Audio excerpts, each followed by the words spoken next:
Is the deal? What is the deal? Let some of y'all get up in here real quick. Boys got that dub, huh? Boys got that dub, didn't they?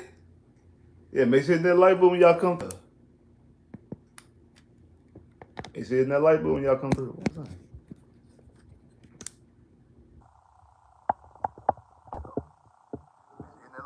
Come through here, man. Make sure in the like button when you come through here. I see more people jumped in, but the likes ain't going up. Make sure you hit the like button. Make sure you hitting the like button.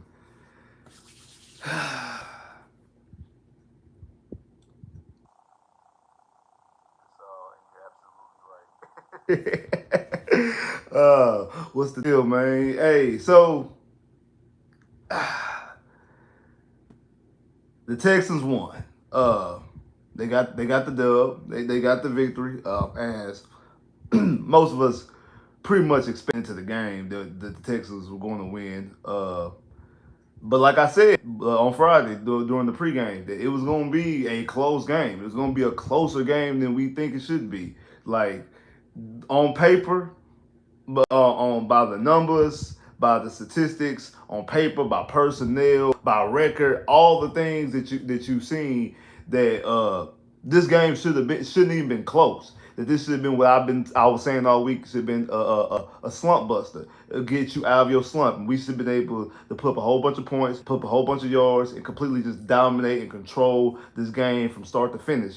And I said it after watching the Dallas Cowboy game on Thursday, them being in the divisional game, Dallas only winning by 5, the Texans only won by 4. That this game was going to be a closer game. It was going to be a struggle to go out there and beat. It's going to be a struggle to go out there and beat Jacksonville Jaguars. Again, the Texans won 24-20. And it took a last second touchdown by C.J. Stroud. So C.J. Stroud has another game winning drive under his belt. A lot. It's really is a lot to unpack in this game. I just seen somebody say ugly game. Yeah, it was an ugly game. But make sure in the like button. More people jumping in, but likes and going to make sure in the like button. So C.J. Stroud, your quarterback, number 7. You know what I'm saying? C.J. Stroud, your quarterback, your franchise quarterback.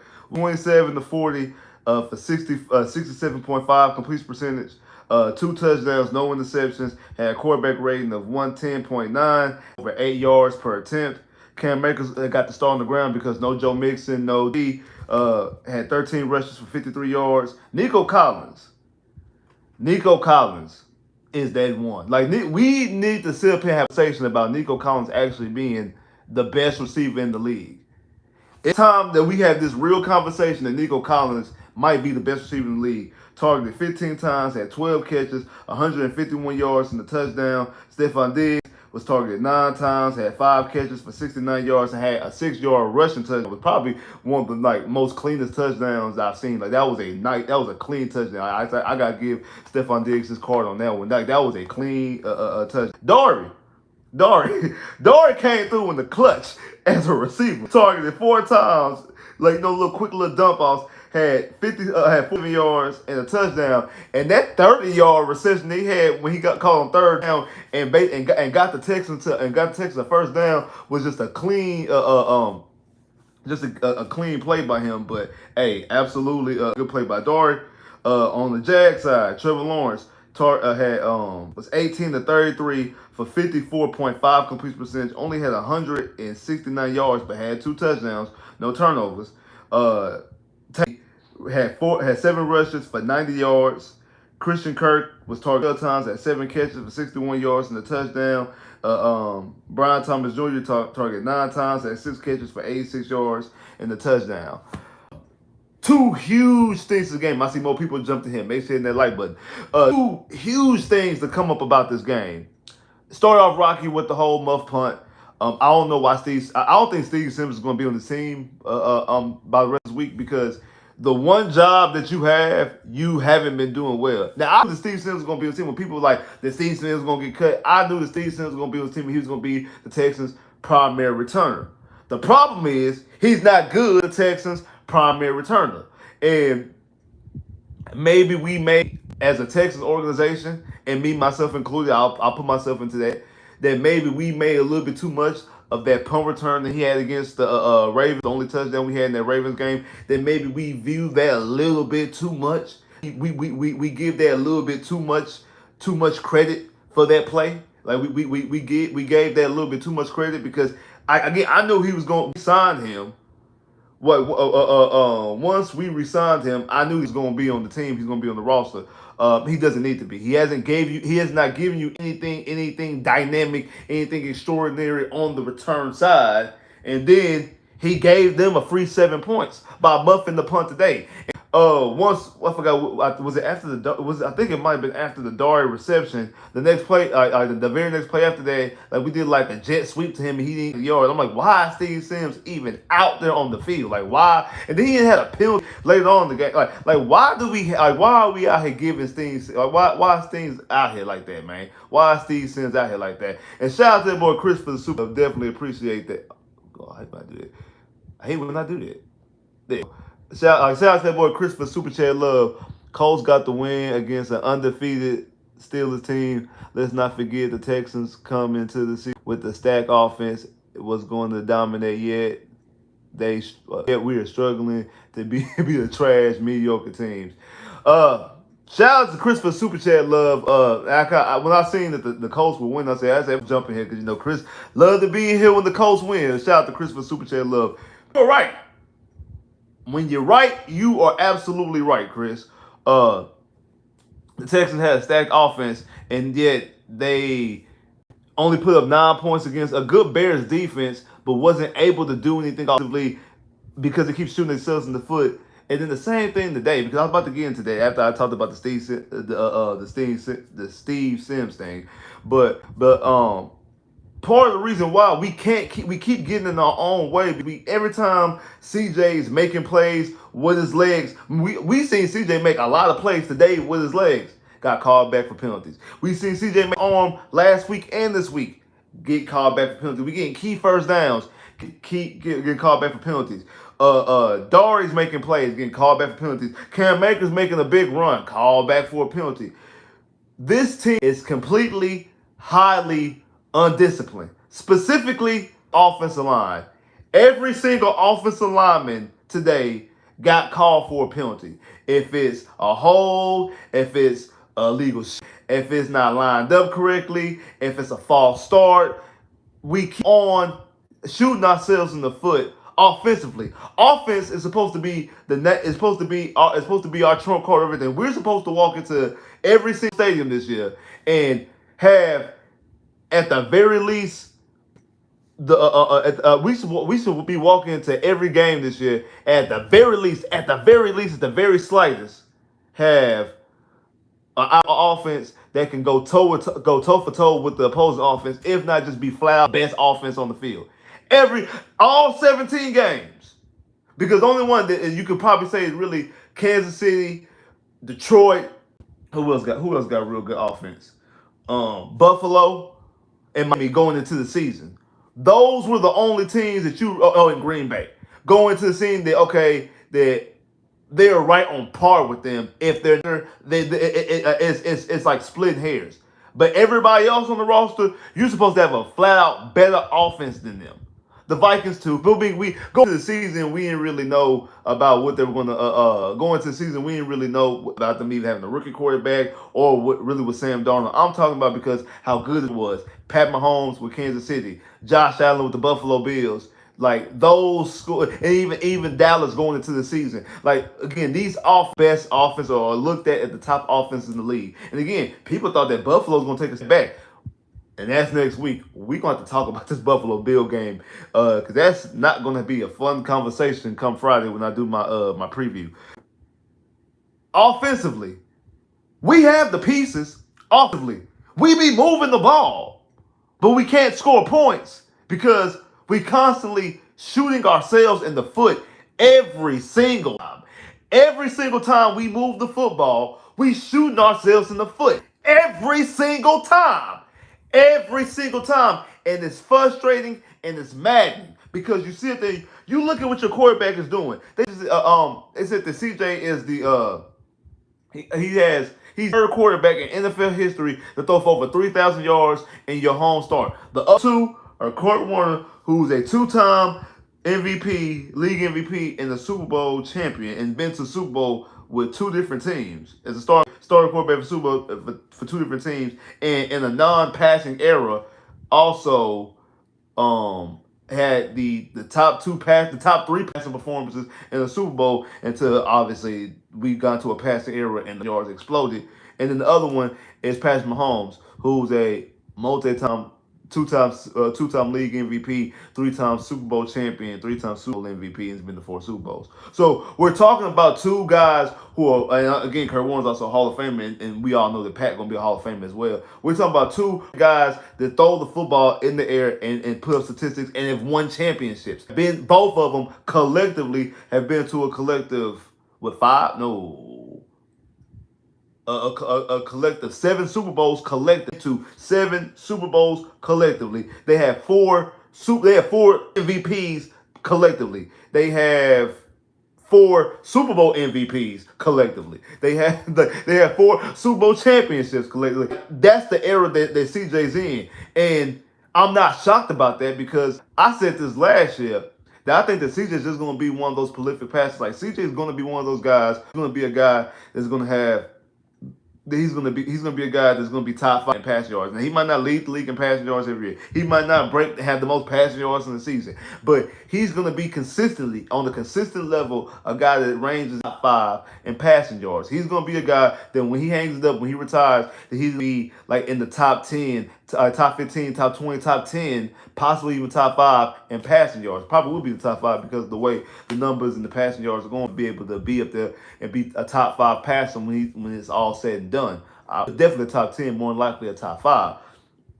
And you had that type of performance. A guy who in the first half had over 200 yards in the first half was 15 to 19 had a complete percentage of 78.9, was averaging 11 yards per pass attempt, had 215 yards, a touchdown with a quarterback rate of 131.4, and 15 to 13 lead going into the halftime. And he was only able to get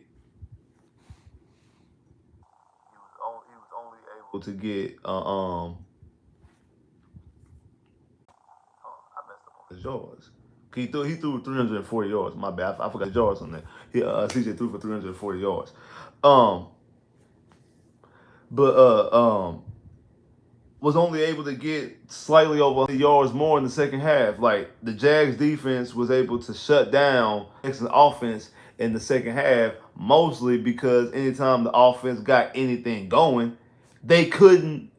Most time they got anything going, the offensive line kept shooting themselves in the foot because we got at this point it's undisciplined. You don't have these many penalties and be a disciplined football team.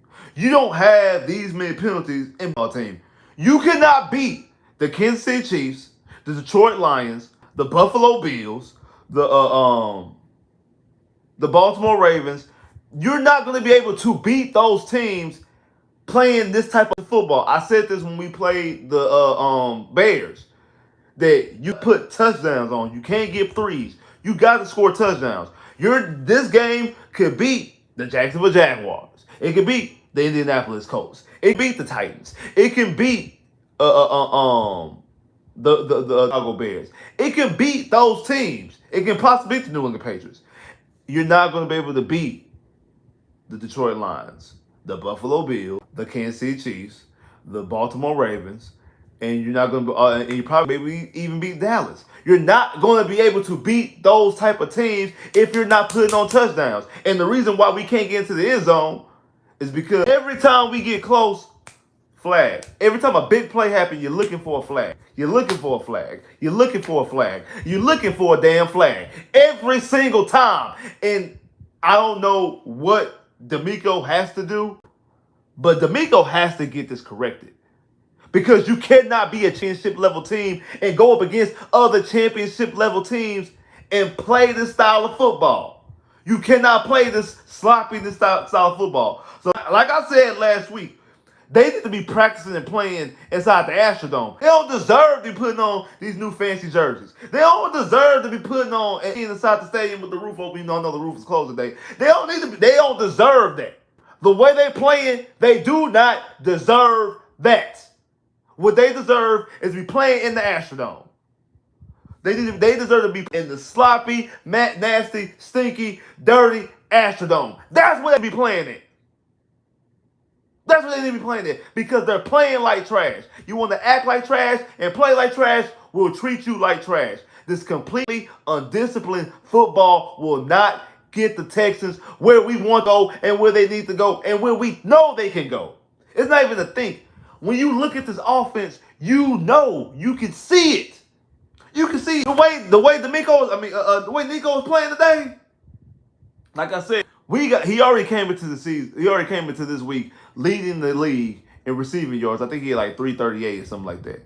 And then he gives you a $151 and a touchdown. Should have had 2 touchdowns, but CJ opened him in the end zone right before halftime. But should have had 2 touchdowns, but it is what it is. I really wanted him to have 2 touchdowns because fantasy, and also I want him to have 2 touchdowns because I think that he is. I think we really should be making the case, and he definitely made this case on today. He's the best receiver in the league. He's making it right now to be known that he's the best, and how much a year makes. Because I mean, a year ago we was calling him soft. Shout out to Discord, they was calling him Sharman. We was calling him soft because I mean, he's too big to be playing that soft. And he only plays well at home because he only had 100 yards at home. He never had a 100-yard game on the road. Never had a touchdown game on the road. And then that game against last year, the end of the season, when he was targeted 9 times, had 9 catches for 107 yards and the 75-yard touchdown. Would have had 2 touchdowns if it wasn't for that horse collar going to on the game winning drive. That's when that's like, hey, he's the number 1 receiver. He's the number 1 receiver.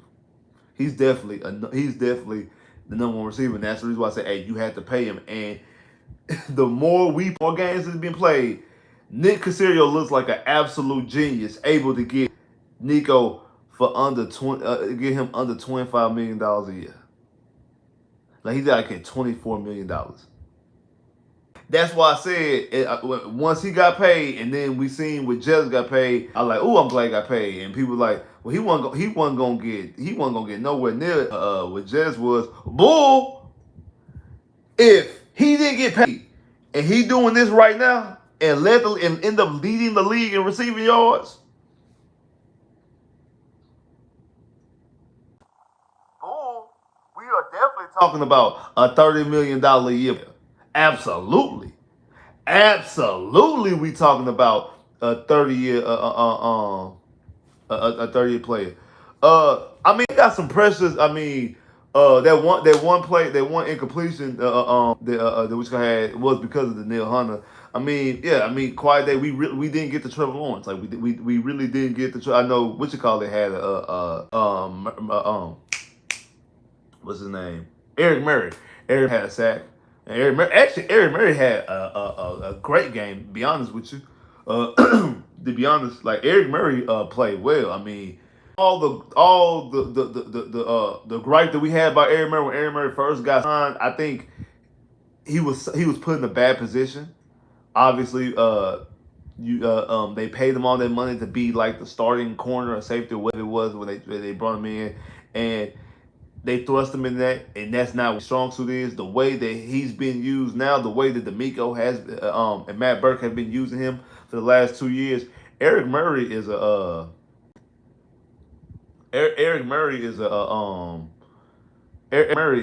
definitely been a solid player for the Texans defensively. One of the solid players for the Texans defensively. That's nothing defensively we got to talk about.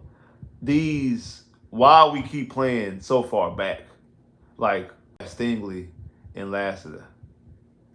Like why we keep playing? Why we not playing, man? Why we not out there completely just basically going out there and completely playing with some of these receivers and not allowing Brian Thomas to go out there and get beat. Brian Thomas was getting. Brian starting to get busy back there. Like Brian Thomas was starting to get busy back there. Luckily for the Texans that that we were playing against Trevor Lawrence. I see more people there, but make sure you hit the like button. The like ain't going up. Make sure you hit that like button now. Come on.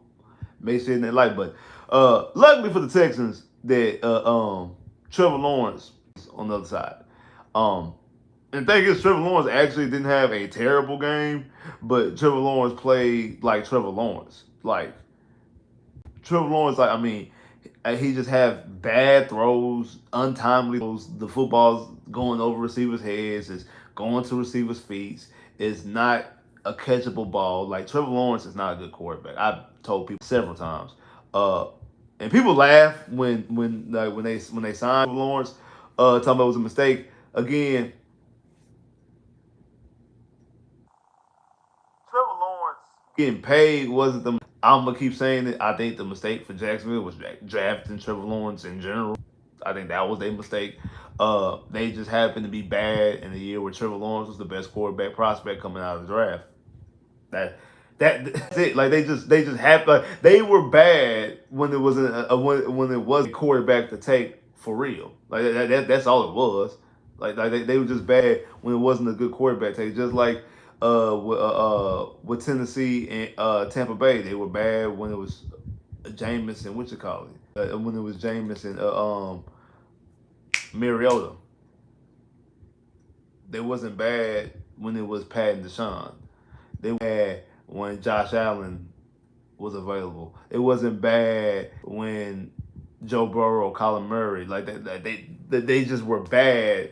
Like they were just bad in a year where they were just bad in the year where the prize was Trevor Lawrence.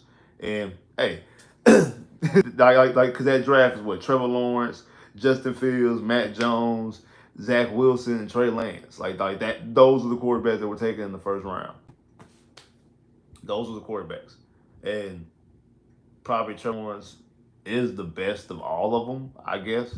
Like, and that's like saying a lot. Like, it just shows you that it was just it's just a season where you got a mediocre quarterback was the best quarterback prospect, and that is what it is. But yeah, I mean, like I said, luckily for again, and I think if we playing against a better quarterback, I feel like the Texans probably don't win this game. It was very bleak. It was very bleak. I'm not going to you because uh, I had real concerns. I think I really decided, okay, the Texans probably went for it on fourth down, which I thought was a stupid call. I knew they were going to go for it on fourth down. I thought when they did it was done because the Jags defense has been stopping and the Texans offense has been stopping themselves the whole third quarter. Kick the field goal, get the points. Therefore, if they do score a touchdown, all you need is a field goal to take the lead. But you went for it. I guess you felt like, oh, well, this is going to be our best shot to score while we in that. I guess it's going to be hard to keep this Texan offense at bay, which ultimately ended up being hard for them to keep the Texan offense at bay. But it wasn't a smart decision. Now, Doug Peters, I don't know if this situation going into this game where a team that was giving up the 28 points, giving up against, averaging quarterbacks to allow 68% against them, giving up over 2 passing touchdowns a game, giving up a quarterback rating of over 100, giving up a completion percentage, like I said, over 68%, giving up over uh, 8 yards per pass attempt, giving up over 250, which, again, these are things that we all hit on. CJ had 67%. CJ had 2 touchdowns. CJ had over a quarterback rating. CJ had over 300 yards, 240 yards. Like, these are things that he hit. Like, these are things that we hit on, except the points. We only got points, and they're giving up 28 points. We should have been able to go out there and dominate this team defensively. I mean, offensively. And then defensively, the same thing. This quarterback on our defense only allowing 58%. Trevor Lawrence going into this game only throwing it a 53%. He threw for 54 in this game. Quarterback, we giving up 160 yards in the passing game. He averages 180 yards. He got 169. Like, so things were around the numbers, except the score. Like, the score closer than it should have been. Part of the reason why is because right when we get into scoring range, the flags get to coming up. The flags. Oh, the flags. The flags, the flags, the flags. The flags, the flags, the flags. And really, they got a cheap touchdown because of the muff punt. Like I said, I'm more frustrated that it was a close game. And I don't know why. Because I knew it was going to be a close game. I said it. I knew it was going to be a close game. I'm not surprised that it's a close game. So I'm more upset. I'm more upset that it was a close game, even though I'm not surprised it was a close game. I don't know if y'all. I don't know if y'all get and understand that, if y'all feel that same way. Like, I feel like it shouldn't have been a close game, but yeah, it was a close. But it shouldn't have been a game, but it ended up being a close game, and I knew it was going to be a close game, and it took the Texans driving all the way down to score the game-winning touchdown. It took CJ miraculously going out there and throwing the game-winning touchdown. It shouldn't have been close. It shouldn't have been close at all. But a win's a win. A dub is a dub, I guess. And the Texans are 3-1. Jacksonville is now 0-4. I think what the which Chris said the Colts won, so that means the Colts will be 2-2. Tennessee plays tomorrow, so I mean the Texans are leading the division with 2 divisional wins. We still got one division. We got another game against the Colts in a couple weeks. I think with like in 3 weeks time. You're right. The AFC South is garbage. So what do we do now? What now? Where do we go from here? Where do we go from here? No Tank Dell, no Joe Mixon. I think Joe Mixon will play next week against Buffalo. Um, what we do now? Where do we go from here? Like what do we do now? Where do we go from here? Where do we go from here? Well, where do we go from here? How we improve? Because we didn't take the lessons that were given to us the first 2 weeks, even though we won those games. Then we get shown and embarrassed a week ago. Okay, it's time to correct some mistakes. And yet, today, we have the same mistakes. Now, granted, they're a little different. I mean, Larry Tunsil didn't get a false start. He had 2 holding calls. I don't think Larry Tunsil, I don't think it was really any legal formations. But our offensive line is going to hold this team back from doing what we want to do. The offensive line is going to hold us back from accomplishing what we want to accomplish, what we should accomplish, what we're capable of accomplishing. Because anytime we get some stuff going, the offensive line stops it. And like, no, man, like it's an extreme. And again, they're talking about like the crowd was booing once Larry Tunsil got called for them holding calls. Like, Larry Tunsil is a multi-time Pro Bowler, highly paid left tackle, and he's making mistakes. And you know when what you call it came in because Larry Tunsil had went out in the first half, and Blake Fisher came in. Blake Fisher came in and was quiet. We didn't hear Blake Fisher's name at all outside him being in the game. Like, Blake wasn't giving them no pressures. Blake Fisher wasn't making any dumb penalties. I think we gotta look at some stuff, man. We really do. We gotta look at some stuff, man.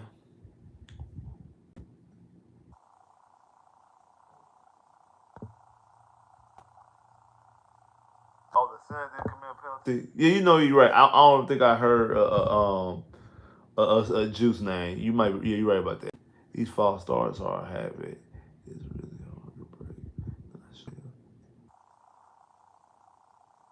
I mean, you're right. It's a habit. It's a habit that we allowed to stick for a long time, and that's the problem. That's the problem.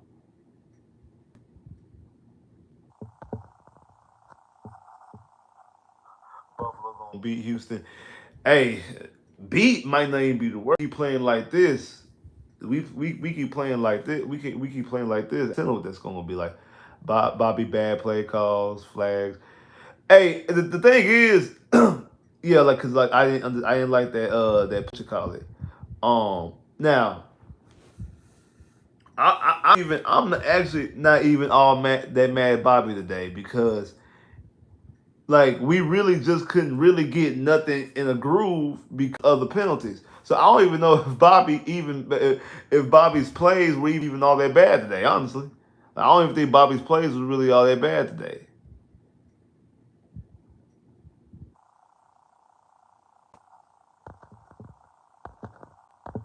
Like I don't know. And the case over, man. We need to get cased over. More so in the game because that catch the case over had, and then we turned the field, and then he stiff arm the, I think it was a linebacker, stiff arm linebacker to the ground. I'm like, hey, hold on, man, hey, hey, we need to give cased over the football a little bit more. Like we need to get that boy cased over the football. And also another thing too about the flags. You know, a lot of them flags. Like we actually got something like Kenny treatment today. Like we got some flags like on the Jags offense side that really benefit us. Like when the one that the one that they did for the unsportsmanlike conduct after they got the foul. Like that's something that Nico does all the time. Like I actually like that celebration from Nico too. Anytime Nico get first down, Nico go like this. And and then like I think like the next play or plays later, like Shair Shair did the exact same thing, but like he went like this and then like kind of like or whatever because he like kind of realized like mid putting his hands up like, oh no, they just got flagged. Let me not cost my team. But it was another flag they had got too that I was like, I don't know about that. That might be a little. That's a little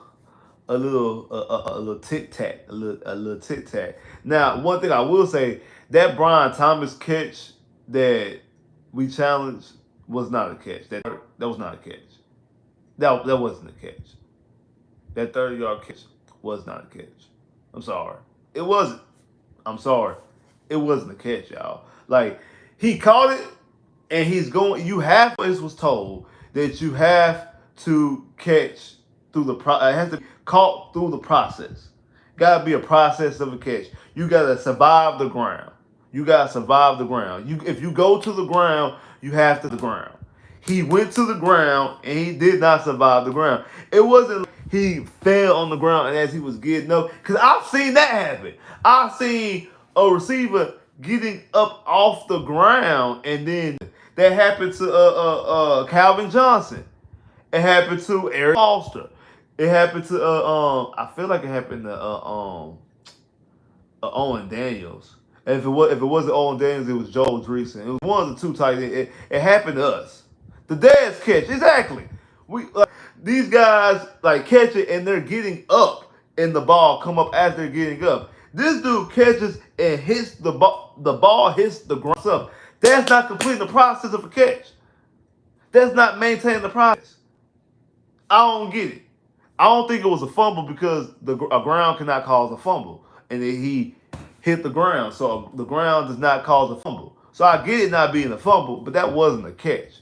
I don't know why it was a catch because any other time that is not a catch. Any other time that is not considered a catch. But yet today, it's considered a catch.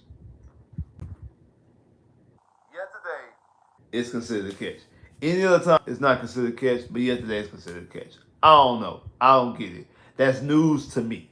That's news to me. Uh, what else? Um, that Tank Bisbee play that one a Bullock made a great heads up play by keep scoring because if he does score, now we talk about would that have been 27 points? It would have been 27 points. That would have been 27 points because the drive where they went for it on fourth down and didn't get it on that drive. So heads up play by Kalen Bullock by making sure that and that's why even if you getting beat, You don't just let somebody go into that right there was a perfect example why you don't just let somebody go into the end zone. Because you just let them score. Now the Texans are down. They would have been down by 10 points. They would have been down 27-17 instead of on because again the defense was able to stiffen up. Jags made a bonehead decision by going fourth down in the red zone. Didn't get it. We were able to not. We even though we didn't score the next play. Even though right after that immediately we got out of danger. Like we just boom hit the Nico Collins, get you out of danger. Boom, I think it was another first down to Stephon Diggs. Like we were able to go out there and make some plays, but then offensive line and yeah, and I actually think Shaq Mason might be the alignment that we have. I know we talk about Titus Howard. I know people always talk about Titus Howard. He shut down Twitter. We talk about Larry Tunsil. At least we know Larry Tunsil keeps the quarterback upright. Shaq Mason is not a good football player right now. Mason is not a good player right now, and we. It's crazy because like now we definitely need guard play. I don't know, because I know we drafted Patterson, play guard. I don't know if passing can play right guard. I don't know. I don't know if I don't know. I don't know if passing can play right guard. Kendrick Green. Pick Kendrick Green for Mason. Yeah. Or put Kendrick Green in it for Mason. I don't know, but Mason is not the first offensive lineman right now. I don't it's not he's not giving you what you need in the run. He's not giving you what you need in the pass protection. And he's also making penalties as well. He had some false starts. He had some, I think, a hold. Like he's making a play. He had a hold when you even need a hold. Like he's just making bad plays, errors. Like it's time. I definitely think offensive line is going to be like the target this off season when it comes to the draft and stuff like that. But we got home time. We got a lot of football to play too. A long time before we get to that. But just Shaq Mason is probably the weakest link on the offensive line. Because we all with Larry Tunsil is not his ability; it's the penalties with Larry Tunsil. But when you get stacked penalties on when you like it's the penalties with him. But you know, like as a blocker, he do his job. He don't give you what you want in the run game, but he block well enough, especially in the pass game. And when you talk about Shaq Mason, it's you're not blocking and you're giving me penalties. What you're doing, you're just a minus player. You're just a complete minus player, right? And that's what you're doing. But right now you're a complete minus player for this offense, and we're not. And again, after our defense gets a stiff stop, again, because like I say, because good job by Bullock stopping Tank Bisbee, not allowing Tank Bisbee to get the touchdown after the 40-yard run, whatever it was, and defense able to stiffen up. Stingley made a great breakup in the and then almost had the pick six to win the game on the Jags last offense possession on their second to last offense possession. Almost had the interception to break up the game. Sidebar, just sidebar. On the last play of the game, why the safety? Because I really thought that they threw the football back into the end zone. Like when they was doing the pitching and throwing it back, I really thought it into the end zone. And, they stopped him in the end zone. For progress. All right, cool. Appreciate you. Cause I was wondering, like, yeah, I was wondering, like, hold on, man, what? Like, I'm sitting there doing this, like safety. Really, really. I was hoping the ball like was loose in there and we recovered it in the end zone. You know what I'm saying? It would have been a touchdown. Just so the score on paper looks better. The spread on paper looks better. But even though we know it wasn't, it was closer than that. Like it would have been it would have been closer than that. And also, actually, I would have needed Fairbairn. I would have needed Fairbairn to kick the extra point too. So dang, I really need them to get a touchdown. As I said back and think about it, I really need that to be a fumble recovery for a touchdown. But Stingley almost had a pick six. I just don't. I just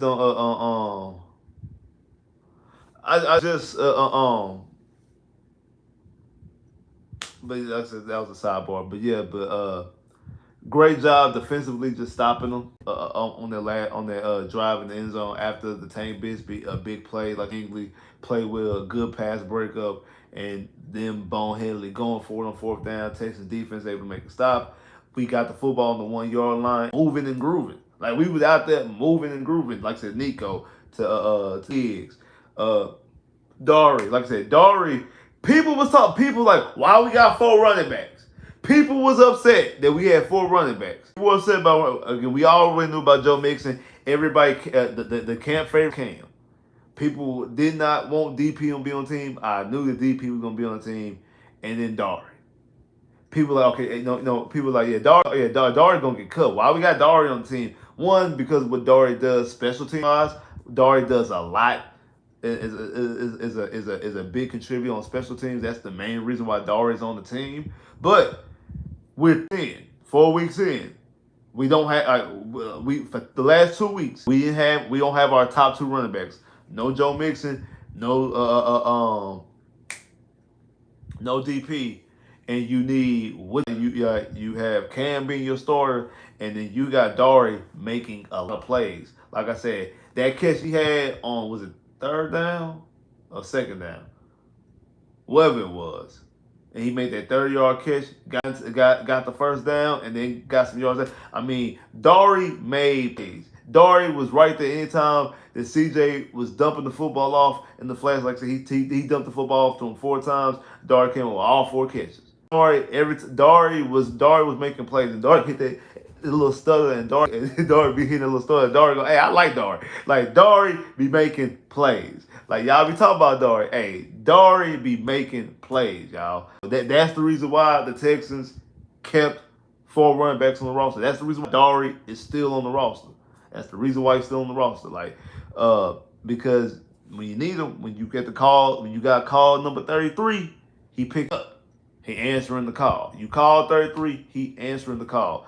And like I said, the person who's definitely answering the call is Nico. I can't say too. A career high in 12 catches.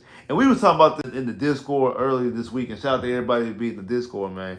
We was talking about this. I think it might have been. I think it might either been either Q or Wink. And shout out to both of them.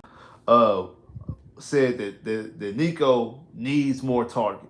That Nico needs more targets. Targeted 15 times. And when I seen that that Tank was gonna be out, I said this is gonna be a Nico day. Nico gonna go get the football. And it was like question. He had a hamstring, all that type of stuff. And he said on Friday, "Oh, I'm playing. Oh, I'm playing." Yeah. One, because Nico don't want to miss no time. He's missed his first 2 years, he's missed so much time. He doesn't want to miss any more time. Now, he already got paid for it, though. No, he already got paid, but Nico has showed up every single game this year. Nico, in 4 games, Nico has 300-yard games. And the only game we didn't have 100 yards was last week when he had like 86, 80, between 86 and 89, something like that. I think I got it wrote down what he had last week against Minnesota. I feel like I do. Hold on, let me check it out. Let me see. Yeah, he had 86. He was targeted 10 times, 4 catches for 86 yards last week. That's the only time he ever had 100 yards this year. Other than that, what else has he had? Because I should have all of his he's done so far. I should have it. Y'all hold on just 1 second. All right, yeah. First game targeted 8 times, had 6 catches for 117 yards. Second game.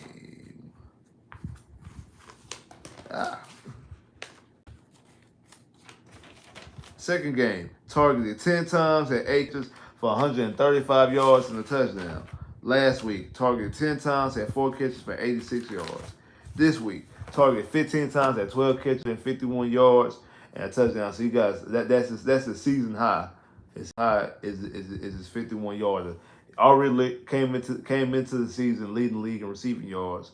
He's actually led the league in receiving yards the last 2 weeks. So unless somebody just do something crazy and have like a 200-yard performance, he's going to end up on 3 straight weeks leading the league in receiving yards. Uh, so like Nico answers the call anytime that CJ needs to play. He looks to 12. Anytime he's there, in his key third downs, key fourth downs, key plays in the because when we got to the red zone, that's all they was doing was trying to put the ball 12. Like that's all it was. They was trying to give the ball 12. That's all it was. Like Nico is definitely making his case, like I said, to be the number one receiver in the NFL, the best receiver in the NFL. And Stephon Diggs played well today too, because that touchdown that Stephon Diggs had today, which was his first career rushing touchdown, by the way. Like, which I mean, again, he's a receiver, but again, receivers do be having jet sweeps. But his first ever career rushing touchdown, which I think it was a call pass, and he basically as he was moving, it opened, and he's like, hey, forget that. I'm about to take this to the crib, and 6-yard run for a touchdown. Hey, I'm glad he got it because it's a nice, clean play. I like that play. I'm glad he got it. But hey, like offensively, again, no Joe Mixon, which I definitely think, because like I said, Cam Akers do a bad job running the football. I do think with Joe Mixon, we would get a little bit more, and I Joe Mixon will be available for that Bills game because we definitely going to need him against the Bills because that's going to be a tough game. I know emotions going to be high, especially when it comes to Stephon Diggs against the Buffalo Bills. And the Buffalo Bills are a good team. That's one reason why I need Buffalo to win tonight. I need Buffalo to, because if Buffalo come in off a loss, we definitely gonna lose to the Bills. The best chance, we need Buffalo to come and win. So we need them. We need them to be feeling themselves. I'm feeling myself. I'm feeling myself. We need them to be feeling themselves. We need them to be feeling themselves. Be 5-0 and feeling them. I mean 4-0. I'm sorry. Need them to be feeling themselves. It's gonna be H-Town Blue Day. Like really go out there and get embarrassed in them H-Town Blue jerseys. I mean, you almost got embarrassed in the Deep Steel Blue today. And again, them Deep Steel Blue jerseys, another sidebar. Deep Steel Blue jerseys look good. They did. And CJ is undefeated in the previous blue jersey. The regular blue jersey that we used to wear, he was undefeated in them jerseys. So he started off this year by being undefeated in the blue jersey, but again, we only won one time because we wore these white jerseys about 30 times already this season. Like they tired seeing the white jersey. And I was ready to see the blue jersey. Definitely ready to see this H-Town blue jersey next week. So next week is gonna be very, very eventful. Very, very eager to watch this game. To watch the in the H-Town blue jersey be H-Town Blue Day. Especially want to see what they're gonna do with the field, like how they're gonna do the field and stuff like that with the H-Town Blue. I think that's gonna be a nice little touch. But like I don't think Tank is gonna be ready. But like I said, I wasn't concerned about that, about not having Mixon and not having Tank Dell, have both Nico Collins and Stephon Diggs. You got teams that's all they have normally. Like that's their normal offense. Their normal offense is our offense that's hurt. Like their normal offense is having 2 receivers with not a running game. That's their normal regular offense. They go every single week. That's what they hoping to try out. That's their normal offense. We are at a luxury where your stat goes down, you can still put in Cam Akers. They take your third receiver because you got Nico Collins and Stephon Diggs. You got like Dalton Schultz as your tight end. Like we have extreme luxury, and not to mention your quarterback is CJ Stroud. We are at extreme luxury, but we keep holding our own selves back. And I don't know what DeMeco Ryans is going to have to do, but DeMeco Ryans has to get has to get under control this offensive line because you see exactly what this team could do offensively. How quick they're able to get down there and score. Like again, like I said, after the defense yard line, how quickly the offense was able to move before they start shooting themselves in the foot. And then on the last drive, how they were able to go and basically control, how the defense how the defense stopped them. I think they only gave up like some seconds off the clock after we punted. After they stopped us because we kept on shooting ourselves in the foot, our defense was able to clamp down. Only let like 4 go off the clock, and after that, after only letting like 40 some seconds come off the clock, offense just boom, just moved down the field like they moved down the field like butter, like complete butter. They just moved down the field easily, effortlessly, just move it completely down the field to the point where they put themselves in a situation where heads up play by Dalton Schultz, by the way, by not scoring a touchdown. That was actually like one of the smartest. Dalton Schultz has done 2 smart things since he's been a Texan. Like the first was saving Case Keenum last year against Tennessee when Case throws an interception and he basically takes the football out of takes the defender's hand and saves that game.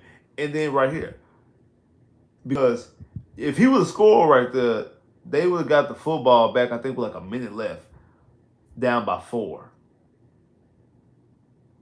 I don't think they had their timeouts, but that's enough time to move down the field.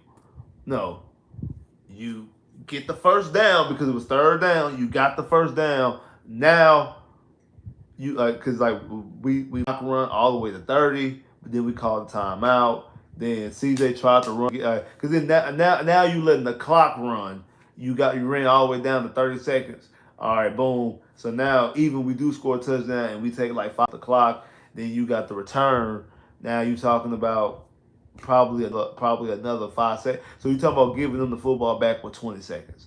But if he scores a touchdown, potentially getting the football back with anywhere between 50 to a minute left in the game. Maybe even a minute. Like I think it might even be like a minute 7 on the clock, something like that. So you're giving them time. You're giving them time. Yeah, you've been giving them time on the clock. So heads up play. Something that people are not talking about. That was a heads up play. When Dalton, when CJ threw it and Dalton called it, I say, good, first down. Don't move. Don't score. Don't score. I've been like, what? Don't score. Yeah, don't score. Don't score. Do not score. Do not score right there. Don't score right there. Don't score right there. Do not score. Don't score. Let the clock run. Because you in field goal range anyway. Push come to shove, but let the clock run. That we again give the football to CJ, and I don't because especially as you use your timeouts, you can't run the football no more. So allow CJ and allow CJ either to use his legs if he needs to, or do I actually had a feeling they were going to do what they did. That play the Dory. I had a feeling that was going to be the play. It was going to be the I didn't know it was going to be Dory, but that it was going to be the running back running out. Running out to the flat and either CJ does off or CJ takes himself. I kind of figured that was going to be the case. And hey, it was a great play call. A great play call. CJ tried to get it himself early, like the play before that. And I thought CJ was going to score. Don't use your head like that no more, bro. Like don't be trying to bury your head in like that. All in all, I don't. It's kind of hard to say a good team win because you should have dominated them. This game shouldn't have been close. For all the talk about we don't lose to the Jags, we don't lose to the Jags. I mean, like I said, the last time Trevor Lawrence had a win was inside NRG Stadium. The last time the Jags came to Houston, the last 2 times the Jags came to Houston, the Jags won. So it wasn't out of the realm. Like I said, I actually predict them to beat this. I predict America to be 3-1 at this point of the season. I thought the Texans would have won 3 games, and I thought they would have lost to Jacksonville. That was my prediction going in. So we are still on pace for the Texans, and my prediction go the record I wanted to go, the way I perceived them to go. However, the way what I've seen how they play, I have serious concerns. I do. The defense locks up and plays when they need to. Like the last 3 drives, the defense did exactly what they need to do outside that play to Tane Bisbee. Because that was really it. If it wasn't for that play for Bisbee, because that was on third down, the Texas defense was clamping and was stopping Jacksonville. Luckily, we was able to get the stop on that drive, and they went for it. We got the stop. Then in the fourth quarter, like, they got the football back. We stopped them again, and then when we needed a stop before on the Texas the possession for the Texans last drive. Again, they only allowed 30 seconds off the clock. They was able to get the stop right then and there. So the Texas defense stopped and clamped up when we needed them to. But yet, it's bend but don't break stuff that I feel like against good quarterbacks, because we have yet to see a legitimate. I mean, I know Sam Darnold had 4 touchdowns. We haven't seen what we're going to see next week in Josh Allen.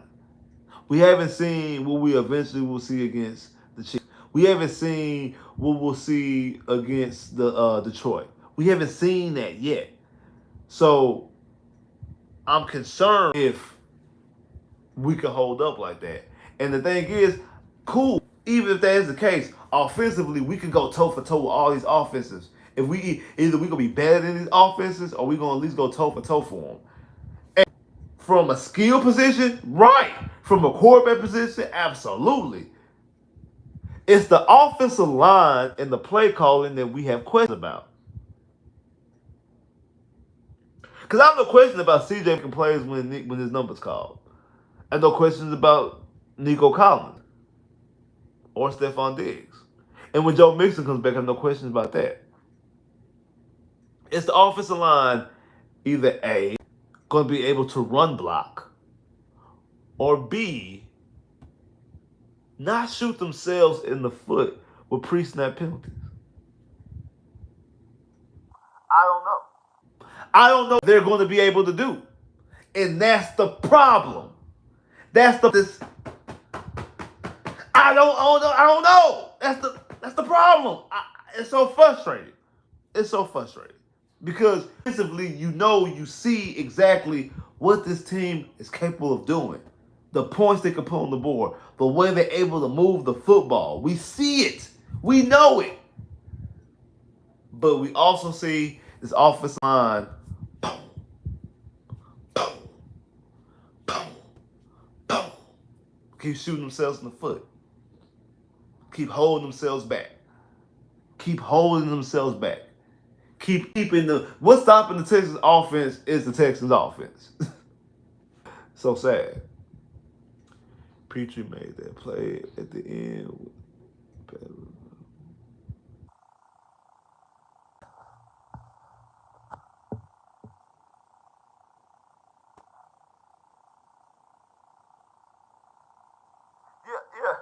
Tell me you surprised they get him because they think that they were thinking about stopping him. I don't know if y'all remember this, but like you go back and watch the Super Bowl, the 2011 Super Bowl, when the Giants were playing against the Patriots, and Eli is the Giants will run the ball because they're trying to milk the clock. They're not trying to give Tom Brady and the Patriots another possession, and he hands the ball to what was the running back name? Was it Brandon Jacobs? I don't know if it was Brandon Jacobs or it was the other running back. I think it was Brandon Jacobs. I think it was Brandon Jacobs. He hands it off, and the Patriots give him a clear path to score. And Eli's like, "Don't score." Or Eli's like, "No." And then Brandon Jacobs scores a touchdown. So like, yeah, but we didn't want you to score. Like we was trying to milk the clock. Like, and Brandon Jacobs, I think it's just instincts. I mean, you get the football, you run it. It's not even I don't even think it was a selfish moment. Like, oh, I'm gonna score regardless. I don't care what they say. I'm gonna score. I got a way to score a touchdown. I'm gonna score. I don't even think it was that. I think he was trying to pull up himself, but it was like it's like just natural scoring. So I feel like the Jags naturally was stopping Dalton Schultz. Because Dalton Schultz catches the football and he catches the football and then he gets up because he gets up and makes it look like he was about to score. I don't think he was trying to guarantee it was a first down because I feel like if Dalton won four, he would have gave an even bigger effort because I think he was trying to guarantee that he got a first down, and then Jacksonville was trying to punch the football out too. They were trying to punch the football out as well. They were trying to get a turnover. And that's another thing too. Dawson was also trying to make sure he kept possession of the football as well. So I think cause I think if he was trying to score, he would have tried to reach out, kind of like what Roberts did earlier. When Robert Woods was going out of bounds and like reached out. I think it would have been something like that. So a lot in this game, you towards the end, you've seen a lot of veteran savvy type things happen in this game. You've seen guys doing veteran savvy type things in this game. Uh, in this game or whatever. Uh, like I said, Jacksonville's 0-4. I don't know if Doug Peterson fired.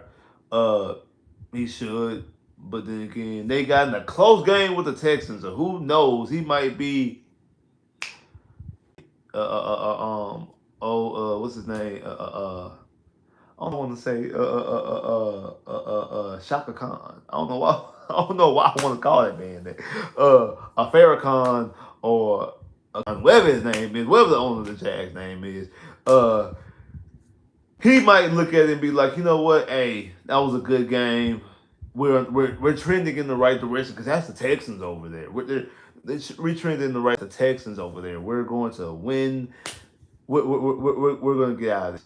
But then again, also he could get fired just for that bonehead decision going for on fourth down when you had a way to win the game, or at the very least put on the board and keep playing the way you playing. Because now if you put points, one of the Texans have to score a touchdown because you going for it and not getting it allow the Texans to kick a field goal and send overtime. So it was like it was bad coaching by Doug Peters. Uh, I don't think Doug Peters deserves to be the head coach for the Jacksonville Jaguars.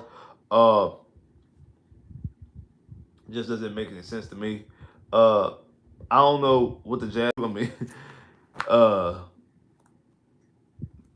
the Jazz might be getting Travis Hunter. I mean, I don't know. I mean, maybe. I mean that seems like because they're not going to draft a quarterback. I mean, they got Trevor Lawrence, so it's not like they're going to get or Carson Beck or the kid out of Miami or Quinn. It's like they're going to stick with Trevor Lawrence because they paid him.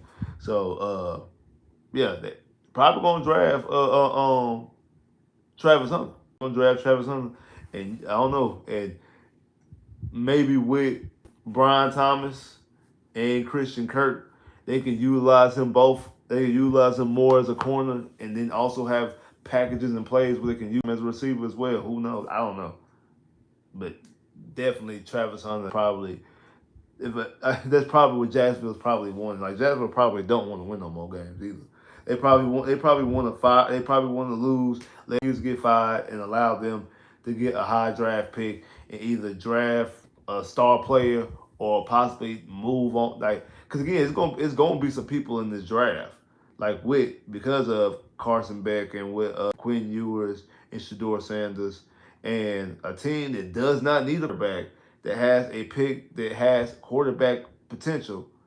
That's actually the best thing for Jacksonville, honestly, is for Jacksonville to get a top three pick and then move it because they can get a massive haul. So if I'm Jacksonville, I don't want if Jacksonville shouldn't want to win no more games. They shouldn't win. Jacksonville should want to have a top two pick in the draft and be able, especially if they had like the first pick, and be able to trade. And like they could get a plethora of some picks. Like say they had the first pick and they move from one, they can get a haul from that and probably still end up getting Travis Hunter. That actually might be the best thing for Jacksonville. Honestly, that's actually what Jacksonville should be wanting.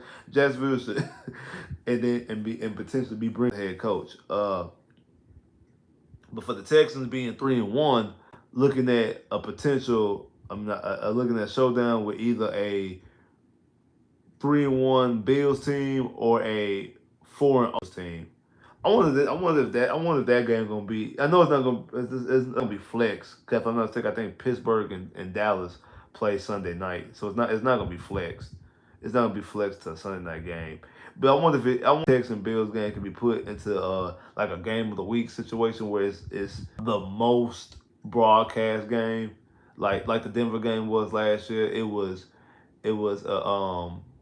a national televised game. It was a maximum broadcast game. It got majority of the country seeing that Texans Broncos game because of the coverage. The way it was. So I wonder if the Texans game would be that. I wonder if the Texans the Bill game would be that. I think it should be because both teams have a good record. Both teams have good quarterbacks, star player. It's the Diggs versus the Buffalo Bills, the rematch. Well, not rematch, but like they'll be, and both of them have been taking shots. I mean, you have Josh Allen talking about he got have receivers that not worry about winning in this refreshing. Then you also have Stephon Diggs telling CJ you throw such a friendly ball, such a nice soft friendly ball. So like I don't know. I don't know. I think the game has some intrigue. I think it does. Again, I mean, this game here, I wasn't. You don't have the excitement that I guess you would normally have in a victory because I felt that this game was very meh. Outside of Nico Collins, that I think really emerging as potentially the best receiver in the league, it was very eh, very eh to me. It really was. It shouldn't have been this close. But yeah, I felt it was gonna be this close. But it shouldn't have been this close. I don't like the fact that it was this close. Like I don't like the fact that it was close. This team was 0-3. 0-3, and you only beat them by 4, and it took a touchdown with like 20 seconds left for you to win.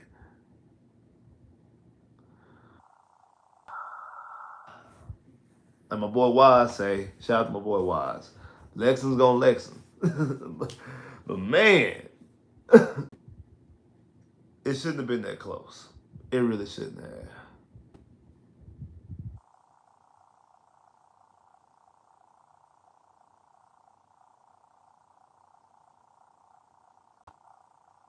I don't even know. I haven't watched Buffalo's defense. I don't even know what type of coverage Buffalo defense run. So I don't know what type of coverage they normally run. So I don't know if the thing is I think that CJ has shown he could. I think that CJ has shown you that he can handle any type of coverage. I don't really think there's a coverage that really like a defense that really just they really like handcuff CJ and make CJ not not play well against. So and the thing is, Buffalo don't really have a defense. I know that they lost a lot of defenders, like in phrase. They've been playing well. I mean, they was able to. I mean, they beat the brakes out of Miami. All the weapons that Miami got, they was able to beat. I mean, Tua threw like with 3 interceptions in that game. Like they was able to beat the brakes out of Miami. So, uh, yeah, we'll see though, because I definitely I'll be going live on Friday, and we're gonna preview that. We're gonna preview that game and see exactly the type of matchups and what type of things that we could explore with exactly how against the Buffalo Bills in the H-Town Blue game. Like the Texans got the victory, 24-20.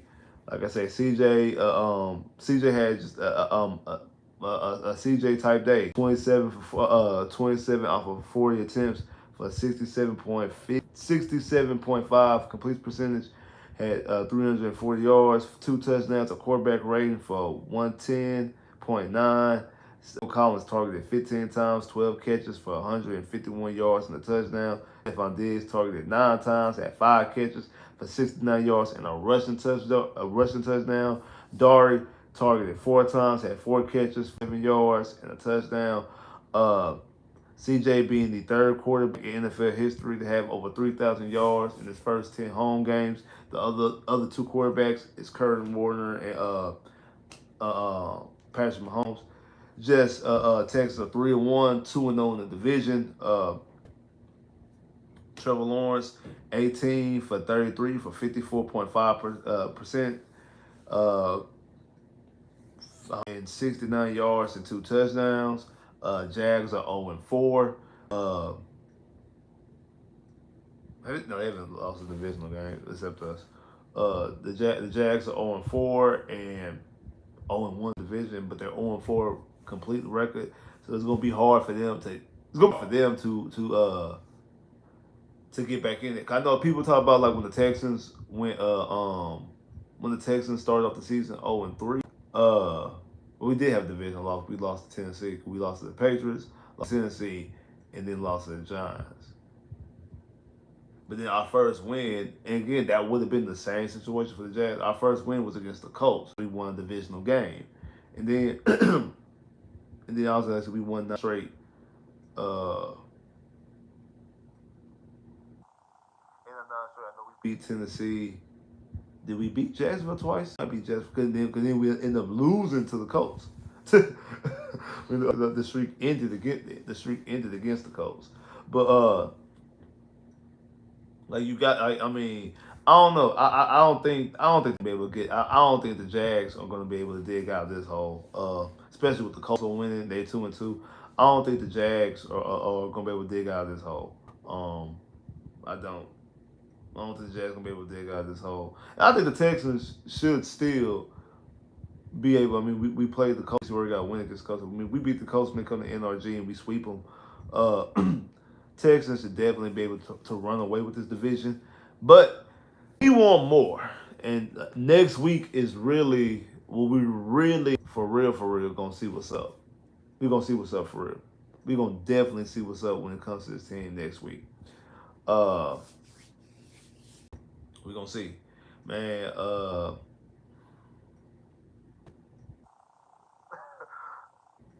I mean, I'm happy we got the win, but like we only beat this old team by 4 points at home.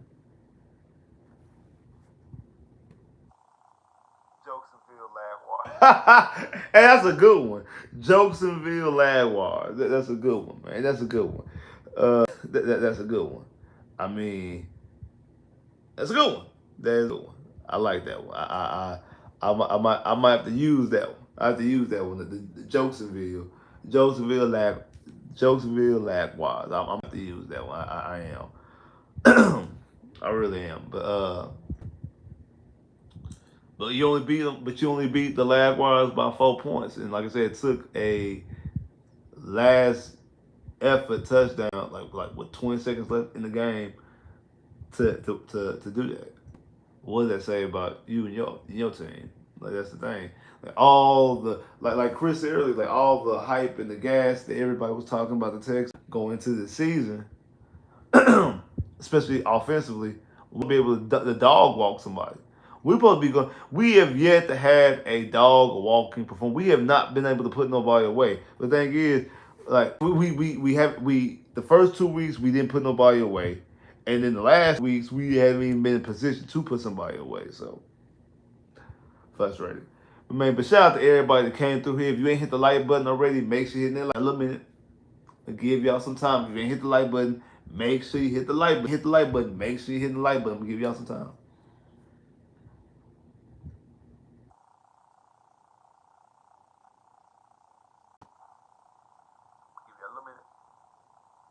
Make sure you hit that like button.